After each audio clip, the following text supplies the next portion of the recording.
Ayan. Ayan. Mga kakulab. Ngayon, wala tayong video gagawin ngayon. Biglaan lang ako napasugod dito sa bahay nila ate kasi tunugan ko si kuya na naman daw. Nandito. Dalawang klase lang yan Kung may problema o kukuha ng ulam kasi si kuya napunta dito. Minsan ako ang ulam. Minsan naman may problema. Kaya minsan dito na diretso yan. Samahan niyo ako.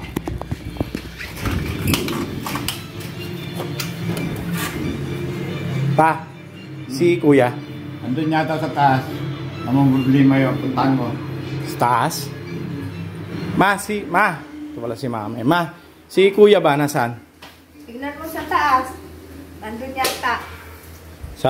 Parang sabi ni Papa parang namang problema daw.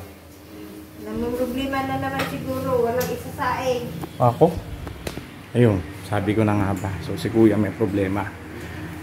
Dalawa lang kaming lalaki sa pamilya. Kaya minsan si kuya naman maganda niya nakikinig yan. Samahan niyo ako. Tol. Ba, wala. Sa kabila. Wala rin. Kwarto niya. Tol. Ba, wala. Tol. Wala. Hindi ko makita si kuya. Ewan ko. Aba, baka nandito. Kaya mga kulab, alamang kukulong yung si kuya dito. Amang problema na naman yan. Kausapin natin para kahit pa paano maano. Ayan. Kuha susi.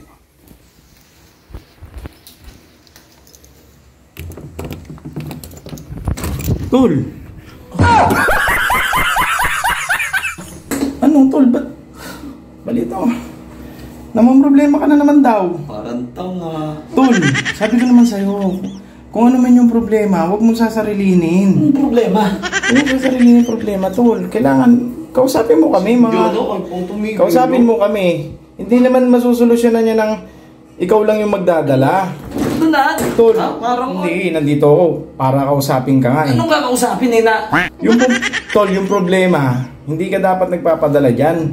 Hindi ibibigay sa iyo yan ng Diyos kung hindi mo kakayanin. Umubos ka na. Tol, malalagpasan mo yung problema. Puta. Tol, dali na.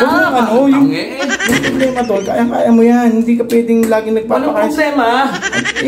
Ba't sabi nila may problema ka daw? Wala akong problema. Ayaw pa lumabas na ito. Ano bang nangyari? Dali na. Wala palang problema. Wala palang problema Tara naman, palpa ka na naman.